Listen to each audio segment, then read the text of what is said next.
from Loud and Anxious. This is the 4th episode. How are you, Murat, today? I'm good, thank you. And how are you?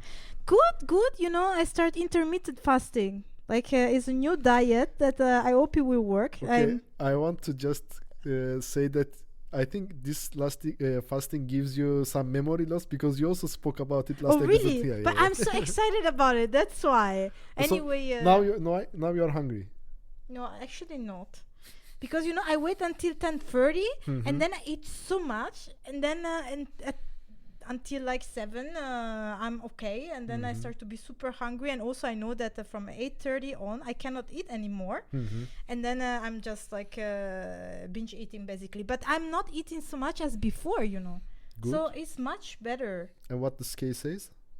1 kilo less. Okay, that's Come on, guys, you need please write in the comment and compliment with me, because it's amazing. I mean, if I can lose weight and at the same time eat, then and also eat sweets, because this is my biggest problem, you know. I just finished 1 cup of Ben and Jerry's yesterday, so well, it's nice that I it's don't good. regret anything. Yeah, it's good that you finish by yourself and you don't offer to me. But anyway, there is one more if you want.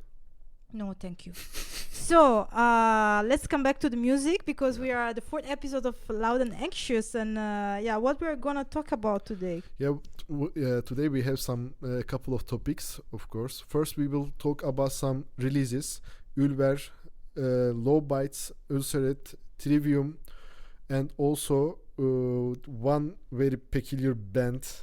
He did a release that I reviewed. I will talk. It's a surprise. Oh, surprise! Yeah.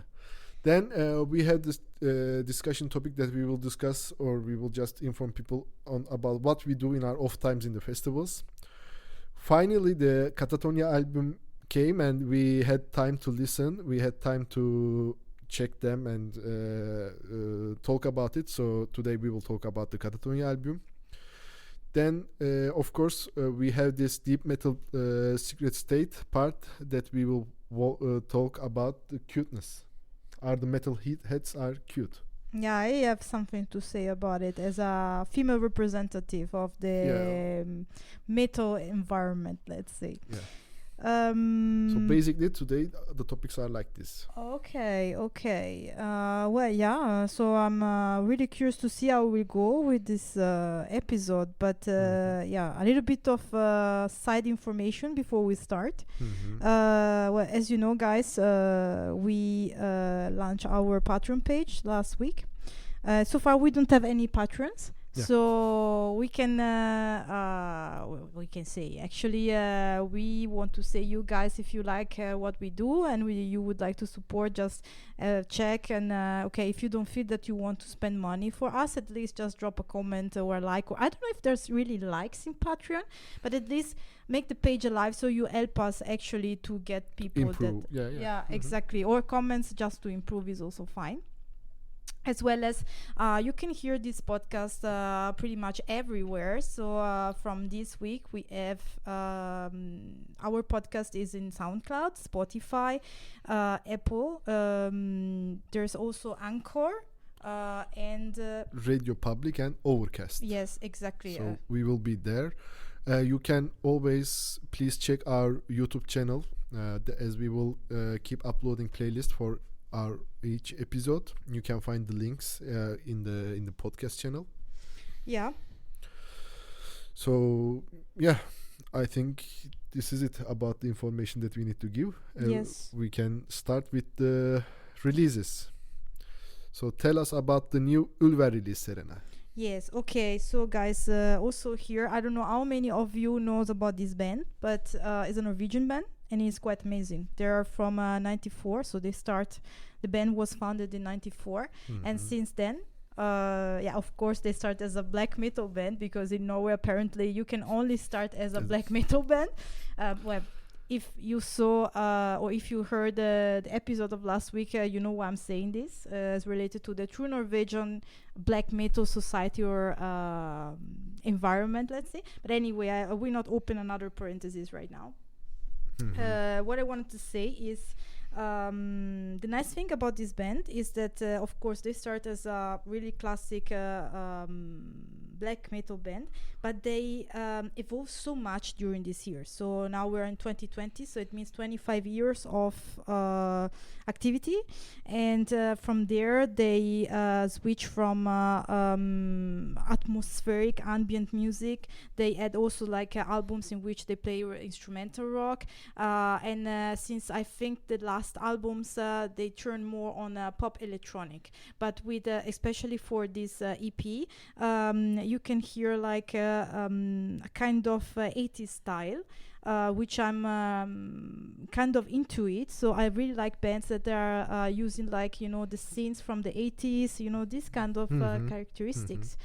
And so I really enjoyed this EP because it's quite peculiar, and I also went back to the previous album, and I really how can I say, respect bands that they can evolve from year to year. Yeah, I think it's a huge topic that we can discuss in the future, that if a band should keep the sound that they have, or they should try new stuff or evolve. Because from what I hear about Ulver from you, they basically changed from one pole to the other about their musical style. Yeah, it's true, but what I expect from a band is that they can evolve themselves, but still they keep something specific.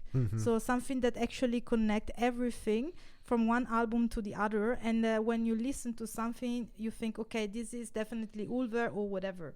Okay. So I don't think that all the bands actually success on it, but still I much more prefer when a band is evolving, is growing, is trying new sonority, respect to have a band that for 20 years is always doing the same.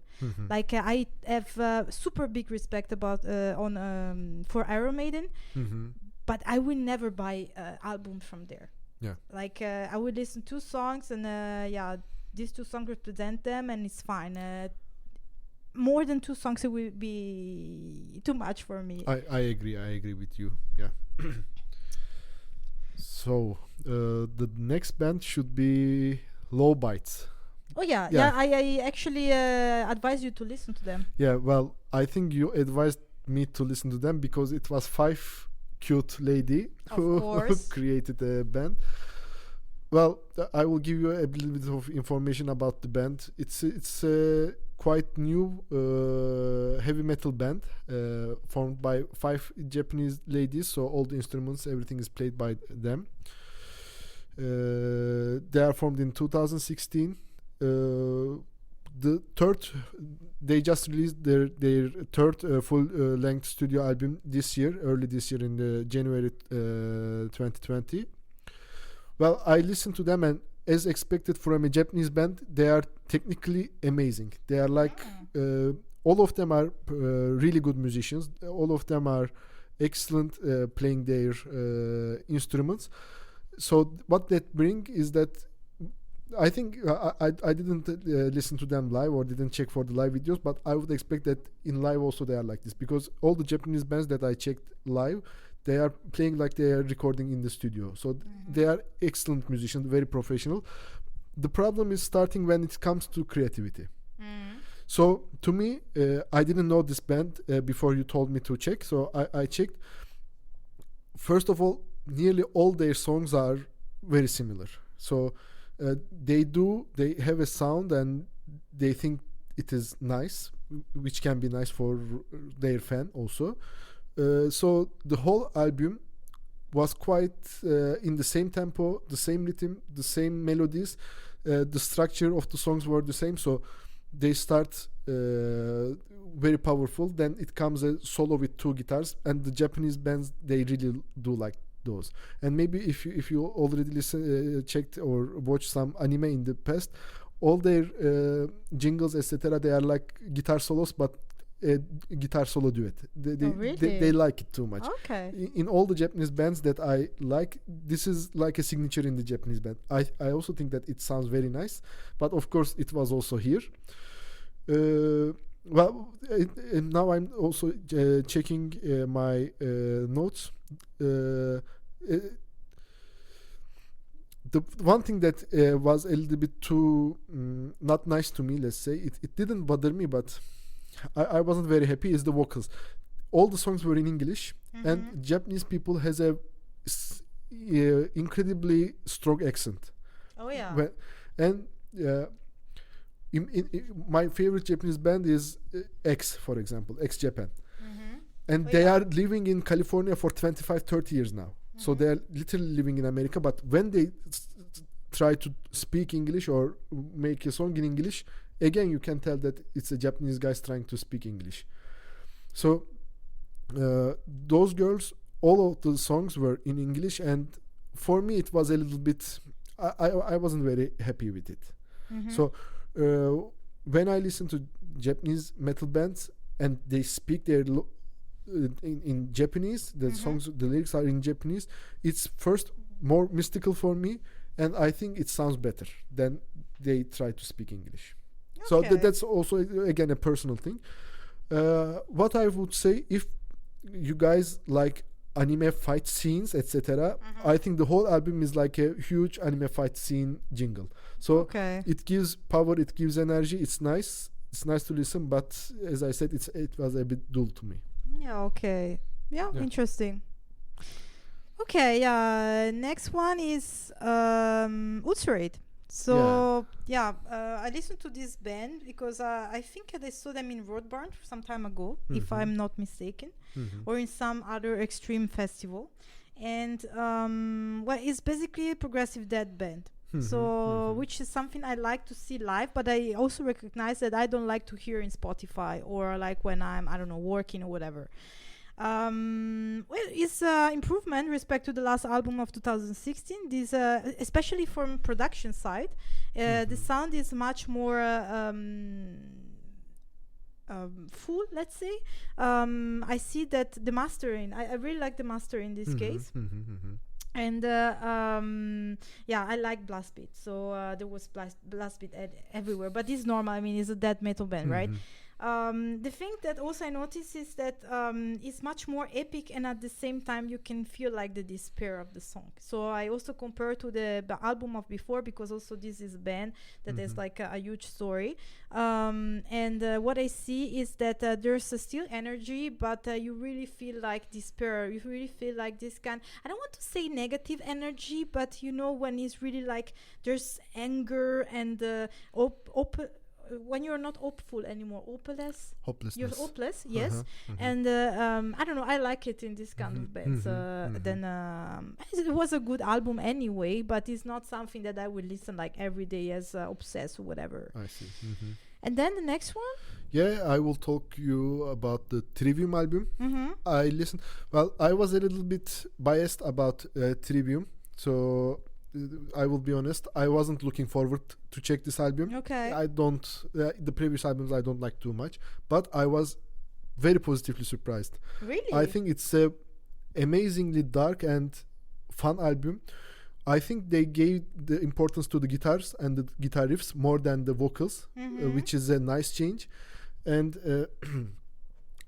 I think the new drummer that I don't remember the name, but he joined the band 2 years ago.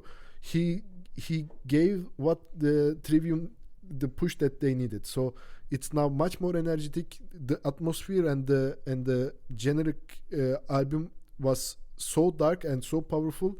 It reminded me of the like a Lovecraftian universe. Let's say like a Cthulhu mythos. I really like the album. I already added 1 or 2 songs in my playlist. So I really advise to check them. I think it's one of their best albums so far. Okay.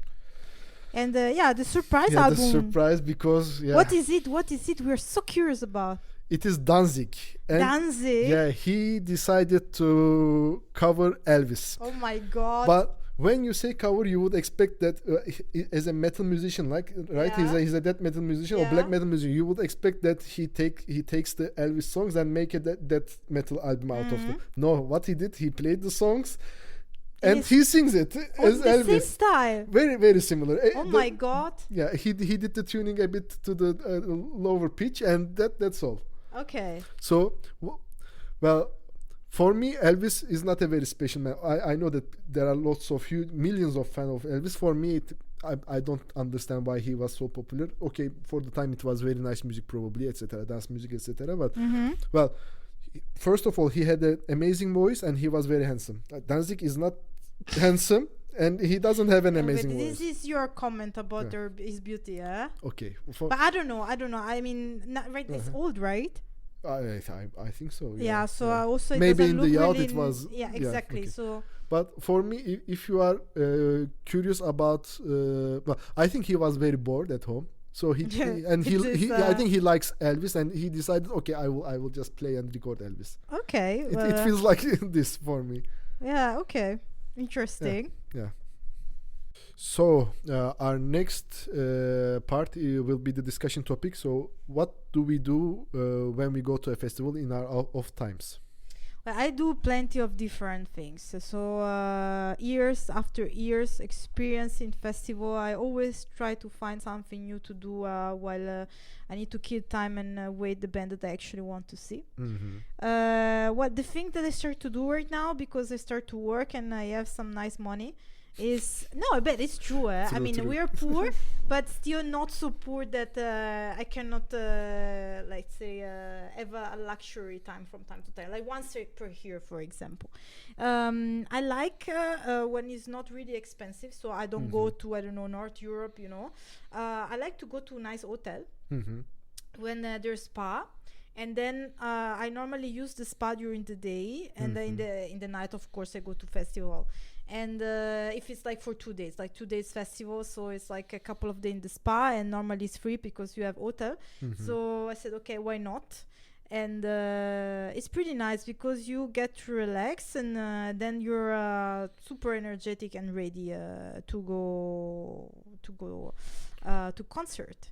Yeah, and well, for me, I separated the topic into two, because if it's a camping festival, first of all, I don't have much to do, so it's like a pendulum between drinking and sobering up for me. But it's too much for me the whole day, you know. Yeah, well, true, because the last time I was in a camping festival, I think I was 22 or 23, so I was still young, and I had the energy to be able to drink like, I don't know, 20 liters of beer per day. No, come on, seriously? Okay, you're such a big guy, but no, I could not do it. But actually, now that you're telling me, I also remember that one big part of my time is used in order to avoid people that are flirting with me when they're drunk. Yeah, well, so I can tell. But it's also, the thing is, in those festivals, not only drunk men try to flirt with girls, but drunk girls also try to flirt with you. Oh, really? You can see in the video, I'm not the most handsome guy, but again, in the festivals, when the people are drunk, they don't see. But so did you had experience which girls that were hitting on you? Yeah, they were hitting on me. Oh, yeah. How many? Because now I'm curious. Yeah, well, I wouldn't say it's too much, but... Too much? No, I wouldn't say. Okay. No, it's not too much, but I had... One, it was quite an older man. Sorry. it would be fun, but it also happened to me, not in a festival, but yeah. Okay. It was quite an older woman that hit on me. It was when I was young in a festival in Turkey, but also it happened to me that girls at our age or lower that, so younger than us, when they are drunk, they try to talk sometimes. So it's not something specific that guys drink too much and hit on girls. I think in festivals, what happens in the festivals stays in the festivals. I don't know. Yeah, it's true. With that amount of alcohol and drugs, it's quite... Well, I don't know, because I never seen this situation. You know, normally, I also don't check really girls what they do. What I notice is most of the girls that are in festivals, they are with their own boyfriends, so they don't really need to do this kind of stuff. But with guys, it's different. So you have like 90% of festivals is composed by guys, and the rest are girls. And the probability that guys hit on me in respect to the opposite, of course, they are much higher. Yeah, true. So I had whichsoever type of flirting stuff. But, you know, I remember the last one that happened, and it was so sad. so there was this guy that he was, of course, a little bit tipsy or whatever. We were in a concert, not in a festival, and he started to talk with me, and he was really a nice guy. But then at a certain moment, he just started to say that recently his girlfriend passed away. Oh. And I was like, why are you telling me this? I mean, Yeah. you know me since 20 minutes, you know. Yeah, true. But yeah, everything can happen in concerts and festivals. Yeah, I also remember that bald guy hit on you when we were in the concert. Oh yeah, but he last said he year. was married or engaged with someone. Then I saw him with his girlfriend. Yeah, but he also told me. So it was like, yeah. I'm not trying to hit on you. I'm just talking with you because I'm engaged or something. And I'm like, I don't care. I don't like you anyway. That yeah, I remember. And then I saw that guy in every festival in Eindhoven area. Okay, so So he's but just guy, looking there. if you listen to us, please get in contact because we want to have like follow up with you. Yeah. Next episode. To see. Yeah. Oh, okay. Well, we can have a lot of things to talk about, but time is limited. Yeah. So let's go to the next section. That actually next also is another review, but we are waiting this since episode and episode. This needs its own section, I guess. Yeah. Because it's like we were dreaming about it probably. Yeah. Well, I was looking forward for Catatonia. I have a special place in my heart for that. We know. Well, I will start a little bit. It's first of all just some information about the album. It's the 11th studio album, so they are now the title first of all. City Burials. Okay, good. Sorry, the 11th studio album of Catatonia. They released last week. Well, to be honest, I had huge expectations from that album, and when I first listened to that, it didn't give me what I was looking for. But then 1 week later, before this episode, I give another listen, and to be honest, there are like 2 or 3 really nice songs. Okay. I would say. Behind the Blood is by far my favorite song in the album, so I would really recommend checking it. Liquor it was the first single that they put in the web before releasing the EP. I think it's a quite heavily electronic song, so they put lots of electronics in this album. Okay. Which is a new thing for Catatonia, I would say. Mm-hmm. And I'm not a big fan of that, but I know that some people likes it, so I won't be very critical about it. Still Glaciers is a perfect Catatonia song. So when you listen to the song, you can say that it's a Catatonia song, and it has the darkness, the melancholy. The vocals are again mystic, and it makes you sad in a soothing way. Let's say. Yeah, I do agree with it. It has a very heavy atmosphere. So for me, the album, first it was a little bit disappointing. Not disappointing, but I was expecting so much more, I guess. Yeah, we have a special guest, yeah. Sorry, guys. Yeah, but my dog just came to visit us. So for me, I was the album is very nice. It's like a really nice melancholic journey. Mm-hmm. I think I was just being. I wanted much more. Yeah, I mean, I guess that if it's your favorite band, you have kind of high expectations, Yeah. so it's different to like break the wall. Yeah. Me personally, I do think that is classic Catatonia style. So I'm a fan, but not a really huge fan. And it's quite good. I mean, you can see that the band is quite mature, and I do not have anything to say about production or like the structure of the song or whatever. The only thing that I notice is that it's a kind of empty. So what I do expect from them is to have really like a sort of epic ambience. But I did not find it here. Yeah, it's not. I mean, it's not negative or positive. It's me personally. I prefer much more sound inside. So yeah, it's still like I think a success for them, in my opinion. Yeah. I totally agree. Well, it's a very nice album. It's a very nice melancholic album. I had extremely high expectations. I think lots of Catatonia fans has. Some songs really deal up with this expectation. They are really nice. As an album, I think it's very nice. But well, as we had a chat before the episode, I saw some reviews saying that it's the masterpiece. It will be a stretch. Yeah, I also don't agree, to be honest. There are, I think they have better albums. I would say the Fall of Hearts, for example, the album from one before. Yeah, 2000. that was much better in my opinion. So, guys, you can also put your comments about the album. Exactly. Maybe you can also tell which Catatonia album is the masterpiece. Yeah, for exactly. you, in your opinion. Next episode, Murat will discuss and we say, I agree with you, I don't agree with you. So let's hope for another section about of Catatonia. But everyone has his own eras, you know. So.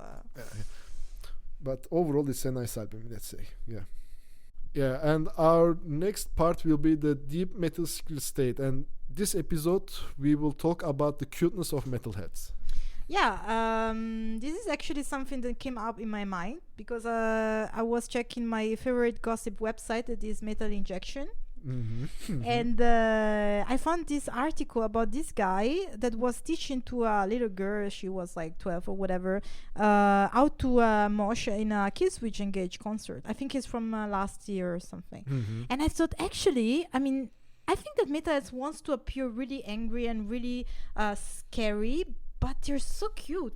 And like, for example, I found a picture of Corpse Grinder with a full of stuffed animal in his arms. And you can find more and more. Like, there's a picture also of Jeff Walker from Carcass that is making a picture, like a photo, with the Baby Metal, this Japanese band. And I mean, I'm thinking, the more I look at this kind of stuff, the more I think that metalheads are the most beautiful souls in the world. I think first the music is quite angry, and the way that we look, like tattoos, weird I don't know, hairstyles, lots of piercings, etc. It can scare people off, but well, of course I'm biased because many of my friends are metalheads, but I don't remember to meet with a metalhead which is a complete douche. Also, if I think about my experience in concerts and festivals, I had no issues during metal festivals. While when I was going to like techno events, nights, whatever, there's always like fight or people that are got super sick because of drugs or whatever. So I don't know if maybe I was lucky not to find problems during metal concert, but at the end, I think that metalheads are really like cute and calm, and they just want to enjoy their beer and their music, you know. Yeah, I think so too. And people generally in metal festivals, they go there to enjoy the atmosphere, enjoy the good music, get rid of the anxiety, get rid of the negative thoughts that they have in their head. So the festivals, the people that you met there are quite generally relaxed people. If you look from far away, they look scary, we look scary. Yeah, lots of people in black. Yeah, maybe this is the reason just why. punching or not punching, but you know that mosh pits or that the wall of deaths, etc. It looks scary from far. Have you ever had a wall of death? Of course, yeah. Oh, I would never try. It's too much for me. Yeah, but I was so big. I was 138 kilos, and Okay. I was in the front line. You should see that I hit like 5 guys. I was like a bowling ball. Oh, really? It's Yeah, kind of cool, I think. It was the only sport that I do. I think The wall of death. I was making a sprint. I was hitting some people. The amount of glasses that I broke. Then I started to wear lenses. Oh my God! No! So dangerous. But anyway, so we're doing scary stuff. But anyway, we have like a big heart, right? I totally agree. It also, I think we are fun people. When Yeah. you get, we are a bit introverts maybe. But when you get to know us, now I'm just trying to make new friends maybe. No, I think we are fun. Specifically me and you said. Yeah. Us or generally metalheads. Metalheads. So yeah. But guys, please let us know what you think about this topic, because I want to hear their experiences. opinions. Experiences from other people. And so it's a good time to close our podcast, I think. Yeah. So thank you for listening. Yeah, thank you very much. As every time, please check our YouTube playlist. Check the Patreon, please. And for anything, just send up an email, a comment, or whatever. So kudos also. Do you know kudos? Yeah. Okay, because also I discovered like 2 weeks ago because... no, but I'm an online gamer, so... Oh, okay, so it's those kinds normal. of things, Yeah, okay. Yeah.